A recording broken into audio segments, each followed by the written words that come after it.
So Johnny, let's do a non-verbal recap of how we were in the theater watching the new Spider-Man. So because we're spoiler free, we're not going to say anything. This is just how we acted. Okay, you ready? Ah! And then How about this? How about this?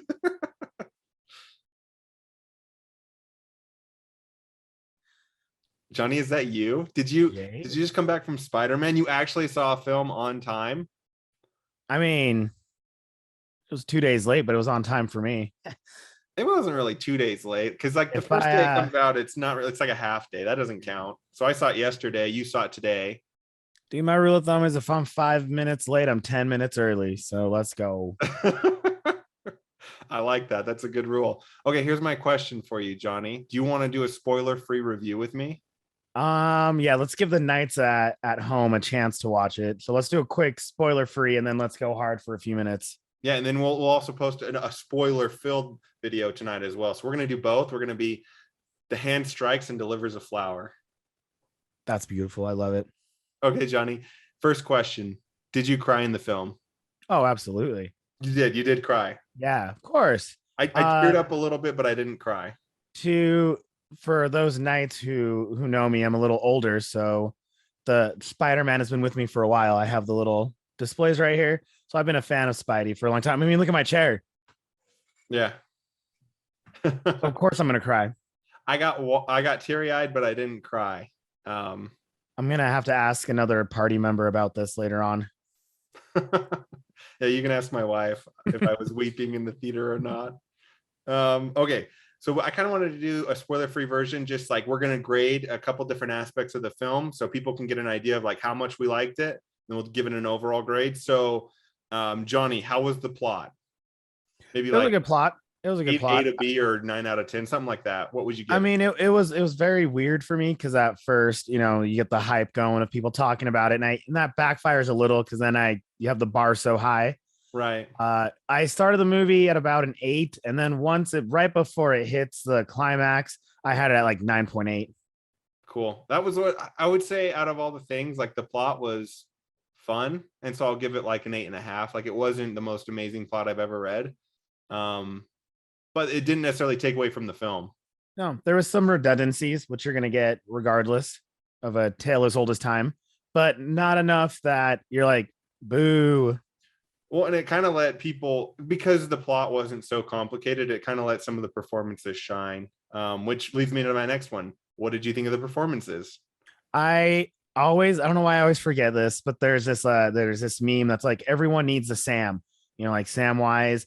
I think everyone needs a Ned. It's so true. So for me, character wise, like it's especially now, day and time, like I've been kind of a moody Gus, so Right. grumpy Gus. A Ned makes you smile. So I liked a lot of the character development, a lot of heart. Yeah. So on performances, they definitely so we'll talk a little bit about people you saw in the trailer. So you see Doctor Strange in this trailer. You even see William Dafoe. Who's you hear William Dafoe. What's that? You don't see him, you hear him. You hear him. So I mean, you hear his laugh, like it's him and it's his suit and everything. But the performances by him, by Alfred Molina, who you saw in the trailer, and then by Ned and by MJ, like their best performances out of the whole trilogy. Oh yeah, has been in this film, and Tom Holland. Yeah, holy cow! It was awesome. The Far From Home was the second one. Yeah, I feel like Ned wasn't even really in it. Yeah, not so. In the first one, he was in it a lot. Second one, decent amount, and in this one, he had a pretty pivotal role. Yeah, and he did a really good job. It was definitely his best performance out of the three. You really got the idea of he's just such a genuine friend. That's all I'll say. I really like him. Like I said, everyone needs a Ned in their life. It's so true. Okay, what about cinematography? Was it a beautiful film? It was really stunning too. What I loved a little bit more the score than the cinematography, honestly. A little bit overdeveloped because they're gonna get Spider-Man. It's a big city. Yeah.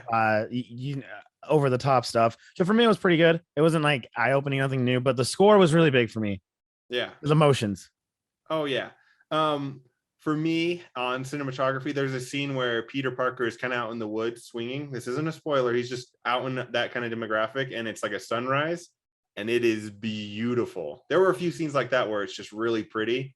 In the trailer, you see Doctor Strange kind of, what do you call that? Like um, moving around matter. We'll call it that. Anyway, those scenes are really pretty as well. The scenes with Doctor Strange are really pretty. So I would say cinematography, I'd give it like a 9 out of 10. Performances, 10 out of 10 for me. Oh, FYI. absolutely. What would you rate those two at? And score, give me a score. Yeah. I mean, the score for me was the top. Cinematography was a good 8, and then the 10 for freaking performances on all the way around. Good. There wasn't like one person who I was like, yeah, you could do without him. Right. No, not at all. What did you think of the action and choreography, like the action sequences? I mean, Spider-Man has always been limber, so you know that going in. Yeah. So I really like that. You're gonna get not like a Matrix style fight. You're not gonna get guns blazing. You're just gonna get quick action shots. Yeah. Which I liked a lot. There's a lot of hand-to-hand combat, and it's really well done, and it's artful. It's artistic. It's not necessarily like hyper realistic, but it's very artistic, and I like that. How is the pacing of the film? Oh, wait, we have to grade these. Sorry. Action, I would give a 9 out of 10. Yeah, I'd give it a 9 out of 10. Okay, cool. Let's talk about pacing of the film. How quickly does it move? That one I wasn't too happy with. For me, it took a good 15-30 minutes to get going for me to be like, oh, okay, now I love the movie.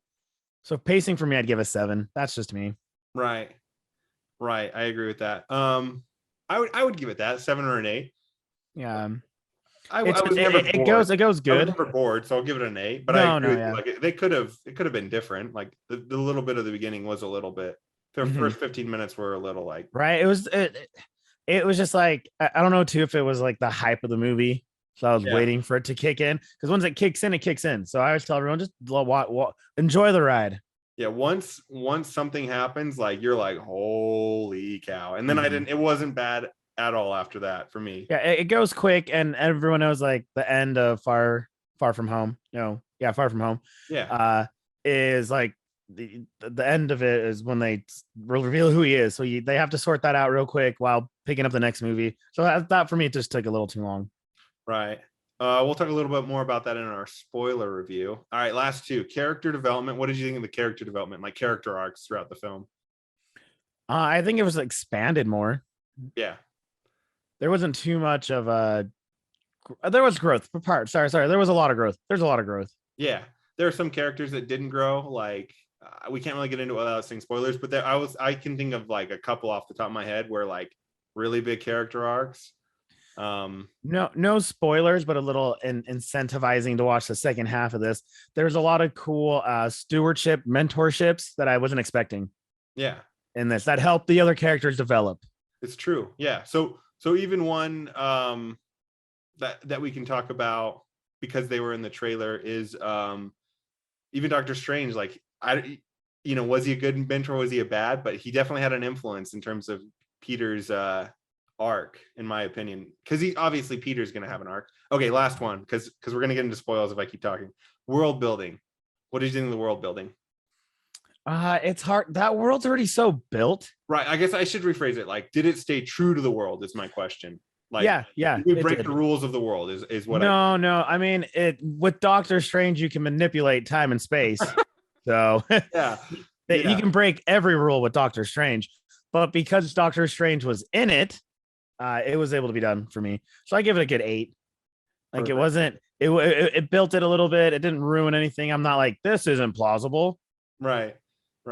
Okay, so that is our spoiler-free review nights. We are gonna have you bookmark this. Did you? What was your overall rating then? Oh, on world building, on staying within the world, I'd give it a 10 out of 10. There were no major. I didn't see any major like okay, in Captain Marvel, I saw some stuff where he kind of stepped on toes of other films. Mm-hmm. I didn't see anything like that in this one. Yeah. So. They're very closed. Yeah. So what do you on the spoiler-free part? Wait, we have to rate the film. Yeah, that's what I was shooting for. Oh, Johnny, you are so effing smart. So smart. Okay, I would give it a 10 out of 10. This film made it into my top 10 list. If you get a 10 out of 10, you're in the top 10 films. This is a top 10 film for me of all time. What about you? It's hard to do all time for movies, but it's like 9.9. If you're doing a 10 out of 10 to be your top 10 movies, it's 9. I mean, I will give it a 10. This is hard. I think I'll give it a 10. It's the thing is though, because we'll spoil about it, but it did something that I recommend in time. Watch with other people, because it gave me the same goosebumps I got with Endgame. Yeah. I'll say this without saying a spoiler. I'll say like it gave me what I wanted from the Star Wars films, meaning like I wanted to have this like reliving some of the magic from my childhood. This Mhm. film gave me that. Yeah. And you know, just so Alfred Molina was my favorite villain in the original trilogy. Just seeing him again, like in his suit, like dude, I like kind of choked up thinking about just seeing him again. You know, when you see it in the film when he's hello Peter, like man, seeing Alfred Molina It's again. I never thought that would happen. I never thought that would happen, and it happened. yeah. Well, I don't want to say things. I'm going to spoil how Batman comes into this. I mean, oh crap. I mean, we'll spoil. Yeah, this is all we can say. So nice. Bookmark this and go and see. Once you've seen the film, go and see our spoiler-free review. We will dive into this much deeper. They're going to be posted at the same time, so feel free to watch both. We will see you in just a minute. Just a minute.